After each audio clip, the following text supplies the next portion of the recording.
अस्सलाम वालेकुम, मैं हूं फैसल तारिड़। इस वीडियो के अंदर हमने बात करनी है कि परवेज़ इलाही की जानिब से तहरीके इंसाफ को शट अप कॉल दी गई है। क्या कप्तान की एस्टैब्लिशमेंट के साथ सुलह हो चुकी है? असम्बलियां तहलील होंगी या जनरल इलेक्शन होंगे? इस वीडियो के अंदर इस हवाले से हमने बात करनी है।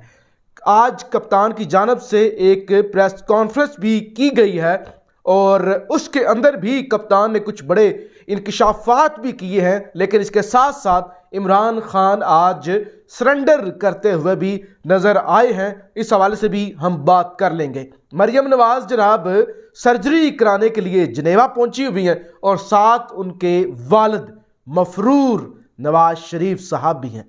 यानी वो नवाज शरीफ जो पाकिस्तानियों को धोखा देके 50 रुपए का एक स्टाम्प पेपर देके यहां से भागा। अब वो इटली की सैरें भी करता है, यूरोप की सैरें भी करता है और अब वो स्विट्जरलैंड जनेवा भी गया हुआ है। यानी वो पूरी दुनिया तो फिर रहा है, पूरे यूरोप की सैर तो वो कर रहा है, लेकिन वो मफरूर भगोड़ा पाकिस्तान वापस नहीं आता। शहबाज शरीफ जो कि वजीर आजम है, उसने जमानत दी थी कि मेरा भाई 4 हफ्तों के लिए जा रहा है या 8 हफ्तों के लिए जा रहा है, मेरा भाई वापस ना आया तो मैं जामिन हूंगा।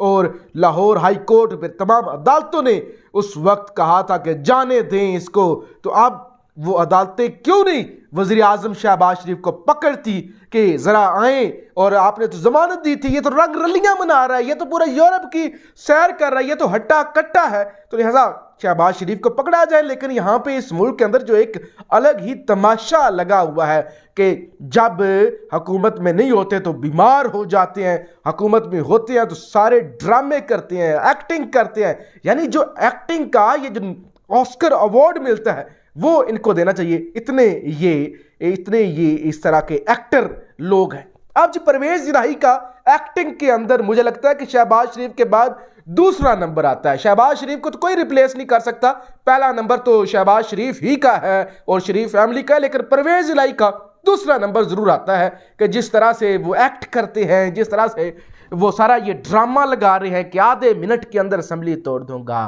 खान के लिए जान हाजिर है, जो इस तरह के वो बयान देते हैं। आज जनाब परवेज इलाही साहब ने बड़ा अजीबो गरीब बयान दिया।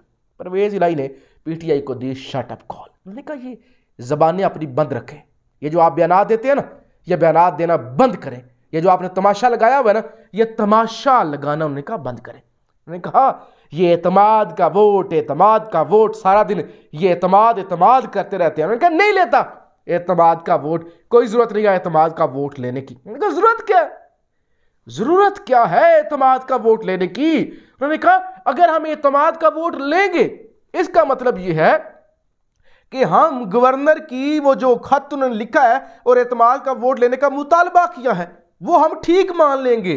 यानी गवर्नर की राय, गवर्नर का खत हम तस्लीम कर लेंगे, तो लिहाजा हमें एतमाद का वोट नहीं लेना चाहिए। वो कहते हैं कि अदालत ने पहले भी अंडरटेकिंग दी हुई है कि 11 जनवरी से पहले या असम्बलियां तहलील करने से पहले आपने एतमाद का वोट लेना है, अदरवाइज तो वो कहते हैं कोई मजबूरी ही नहीं है। यानी इससे साबित ये हुआ, इसका मतलब क्या था कि ना एतमाद का वोट लें ना असम्बलियां तोड़नी पड़े। परवेज इलाही ने कहा ये 2-2 टके के लोग हैं, आके मुझसे बातें करते हैं, बयान देते हैं, इनकी जबानें निकली हुई थी 25 मई को। परवेज इलाही ने कहा 25 मई को इनकी जबानें लटकी हुई थी, इनको पता नहीं है हुकूमत ना रही हमारी पंजाब के अंदर तो फिर होगा क्या। यानी परवेज इलाही साहब का दिल नहीं कर रहा। एक तरफ वो सारा कहती है कि हम असम्बली तोड़ देंगे, हम ये कर देंगे, लेकिन अब वो कह रहे हैं एतमाद का वोट लेने की जरूरत क्या है। यानी पीटीआई खान दिन रात धक्के खा रहा है, बीमारी के बावजूद वो केपीके के लोगों को बुलाता है, पूरी पार्लिमानी पार्टी को बुलाता है, इकट्ठा करता है, ड्यूटियां लगाता है कि हमारे लोगों को ब्लैकमेल किया जा रहा है, इनको महफूज मुकाम पर मुंतकिल करें, हमने 11 जनवरी से पहले एतमाद का वोट लेना है। लेकिन अब 9 जनवरी को इजलास बुलाया गया था जनाब एतमाद का वोट लेने के लिए पंजाब असम्बली का।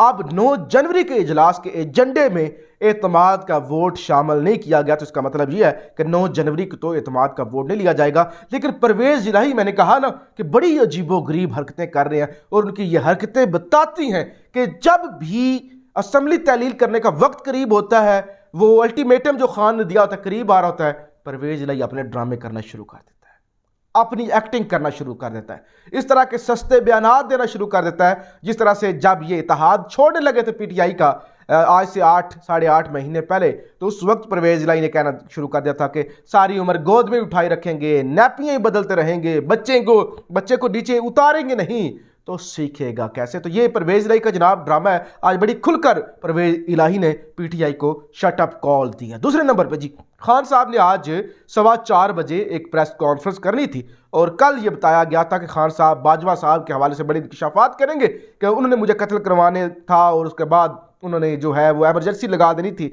ये स्टेटमेंट भी आई रात को ही, फिर फवाद चौधरी साहब ने इसकी तरदीद कर दी और आज 4:15 बजे प्रेस कॉन्फ्रेंस होनी थी, वो हुई 6 बजे के करीब, यानी 6 बजे करीब प्रेस कॉन्फ्रेंस शुरू हुई। खान ने कहा एक ताकतवर शख्स था, उसने रजीम चेंज किया, उसने हमारी हुकूमत गिराया। एक ताकतवर शख्स था जिसने ये सारा प्लान किया। यानी बहुत सारी आप सुन चुके होंगे ना वो प्रेस कॉन्फ्रेंस, खान ने बहुत सारे बयान दिए कि वो ताकतवर शख्स था, वो उसने रजीम चेंज करवाया और उन्होंने मुल्क को जो हालत को बिगाड़ दिया, तबाह कर दिया, आज बेड़ा गर्क हो गया। ये सारी जो खान साहब पहले भी बातें करते हैं। यानी इस प्रेस कॉन्फ्रेंस का नैरेटिव ये था कि खान साहब नए इंकशाफात करेंगे। उन्होंने कहा कि गोलियां लगी, वो सारी बातें तो हुई, लेकिन जो मेन चीजें सामने आनी थी ना, वो आज खान साहब ने रोक ली। अब इसके दो चीजें हो सकती हैं इसके पीछे। नंबर 1, परवेज इलाही और परवेज इलाही का प्रेशर, क्योंकि वो भी तो कहते हैं ना कि बाजवा साहब का नाम ना ले, मैं बर्दाश्त नहीं करूंगा। दूसरा, साथ ही इसके कि एस्टैब्लिशमेंट की जानिब से धमकी, उन्होंने कहा होगा कि आप हद पार ना करें, बाजवा हमारी रेड लाइन है, रेड लाइन क्रॉस मत करें, हम बर्दाश्त नहीं करेंगे। बहुत बातें हमने सुन ली हैं कि आप हर रोज़ बाजवा के खिलाफ बोलते हैं, आप बाजवा पर इल्ज़ामात लगाते हैं, हमारा साबिक़ आर्मी चीफ है, खबरदार हमको इस तरह की जबाब की ज़बान से लफ्ज़ ना सुने। तो हो सकता है खान इन सारी चीज़ों की वजह से फिर पीछे हट गया। दूसरी चीज़ ये भी हो सकती है कि मैशत नहीं चल रही, बिल्कुल मुल्क नहीं चल रहा, ताकतवर हल्के एस्टैब्लिशमेंट GHQ खुद मैदान में आ चुका है। यानी मैशत इतनी ख़राब सूरत हाल होगी कि 2 इस पर कौमी सलामती की मीटिंग्स होगी और फिर आर्मी चीफ सऊदी अरब पहुंचे हुए हैं ताकि उनसे वो पैसों शैसों का मुतालबा वो किया जा सके, कुछ 4 आने में मिल जाए और हम डिफ़ॉल्ट करने से ये जो अदायगियाँ करनी है वो हमारे हो जाए, क्योंकि इस वक्त डिफ़ॉल्ट रिस्क जो है वो ख़तरनाक हद तक बढ़ चुका है। तो नहीं चल रहा मुल्क, MQM अलग से नाराज़ होकर बैठी हुई है, पीपल्स पार्टी MQM का मसला है। तो ये सारे मामला चल रहे हैं। हो सकता है एस्टैब्लिशमेंट की जानिब से कहा गया हो कि आपका जो मुतालबा है हम आपका मुतालबा तस्लीम करते हैं, हम इलेक्शन की तरफ जा रहे हैं। और इससे पहले चंद दिन पहले शेख रशीद साहब ने भी एक स्टेटमेंट दी थी कि मामलात जो है वो इलेक्शन की तरफ जा रहे हैं, बस शेड्यूल आना बाकी है, पैगाम आ गया इलेक्शन का। तो हो सकता है वो कोई मिच्योर पैगाम आया हो और उसके बाद खान ने फिर वो एक कंप्रोमाइज़ के तौर पे वो सारे अपने लफ्ज़ रोक लिए। रात को ही उस बयान की तरदीद भी आ गई और कुछ बीच बचाव हुआ हो, कुछ लोग दरमियान में पड़े हों कि सब्र करें, इनसे मुल्क नहीं चल रहा। देखें ना, मिफ्ता इस्माइल खड़ा हो चुका है इसहाक डार के खिलाफ। वो कहते हैं कि इसहाक डार ने मुल्क का बेड़ा गर्क कर दिया है, मैं चला रहा था तो ये मेरे खिलाफ प्रोपेगेंडा करते थे। इसहाक डार की काबिलियत ये है कि वो मरियम नवाज की बहन का ससुर है, बस यही काबिलियत है, इसके अलावा कोई काबिलियत नहीं। तो ये दूसरी चीज़ भी मुझे इसमें भी वजन नज़र आता है, क्योंकि कप्तान किसी से डरता तो नहीं है, मतलब वो किसी के प्रेशर में तो नहीं आते, वो तो खुल के बात कर देते हैं। और अगर इमरान खान डरता होता तो आज तक पता नहीं पीटीआई की क्या हालत हो चुकी होती। तो मुझे लगता ये है कि मामलात इलेक्शन की तरफ जाते हुए नजर आ रहे, क्योंकि ताकतवरों को खुद बाजवा बताकर गया था।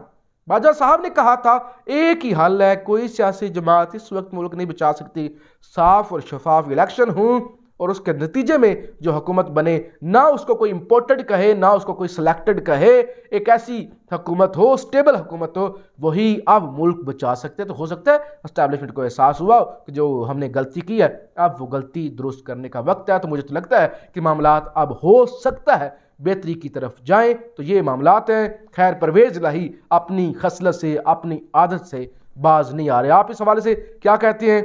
आप राय का इजहार ज़रूर कीजिएगा। पाकिस्तान जिंदाबाद।